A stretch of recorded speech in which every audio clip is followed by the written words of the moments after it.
Good morning po mga paps. Ako po ay magluluto ng ampalaya. Igigisa lang po natin sa bawang, sibuyas at saka sa itlog po ang ating gagawin. Ang una ko pong ginawa ay naghiwa po ako ng ating ampalaya. Tapos binabad ko siya ng asin ng kalahating oras hanggang sa lumambot yung ating ampalaya sa asin. Saka ko siya piniga. Piniga ko, kinatas ko yung kanyang pait para sa ganun hindi naman masyado mapait ang ating lulutuin ang palaya. Ito po ay atin na pong lulutuin. Nandito na po yung ating mga sangkap na gagamitin. Yung ating bawang lang at saka yung ating sibuyas. Meron din po tayong magic sarap. At saka nandito po yung ating eggs. Hindi po mawawala yung ating eggs dahil ito po yung ating panghahalo sa ating ampalaya. Ito po atin na po siyang lulutuin.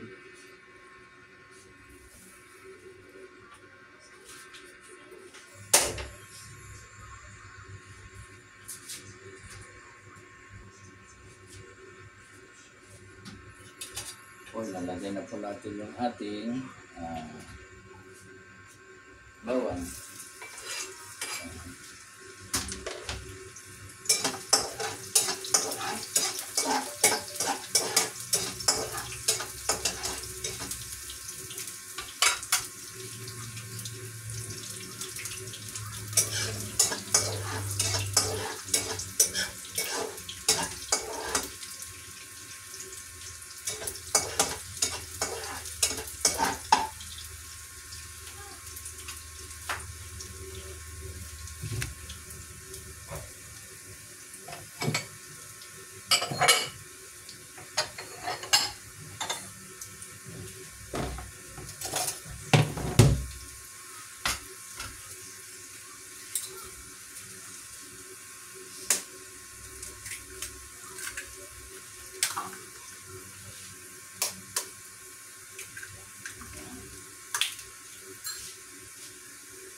Lalagyan na rin po natin ang ating sibuyas.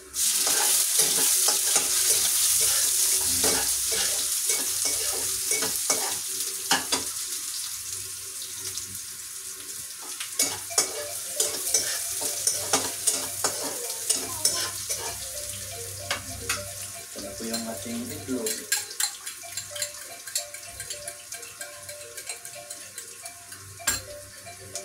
Lalagay na po natin yung ating ampalaya. Gigisa na po natin.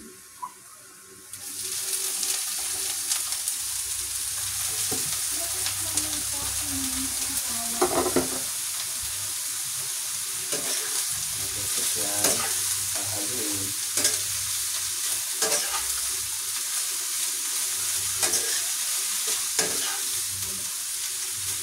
Timplahan na po natin ang konting asin. Konting asin mo lang.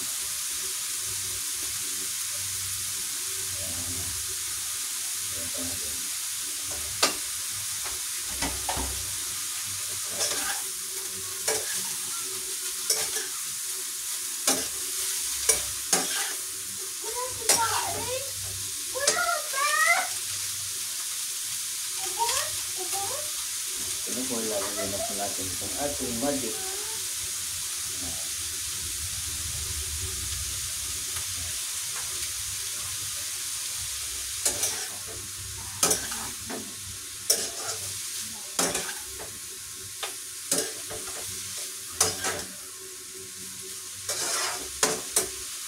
Lalagyan po natin ng kunting water.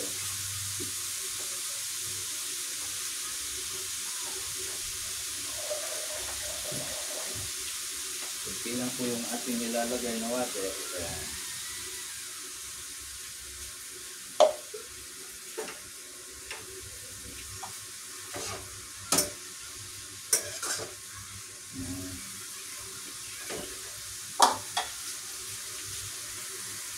Yan, nalagay na natin ng eggs yung ating ampalaya.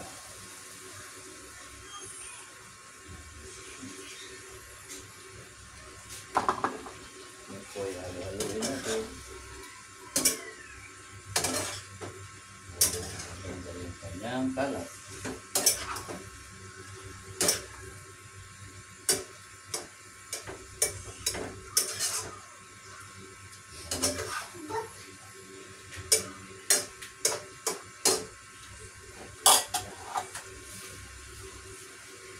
Ganun lang po kasimple yung ating pagluluto. Tikman po natin yung ating timplada.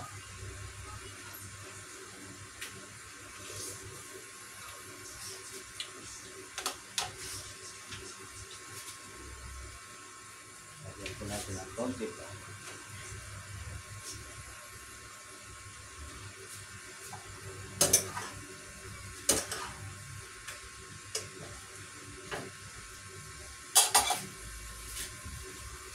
Ayan na po yung ating niluluto. Tapos na po yung ating pagluluto.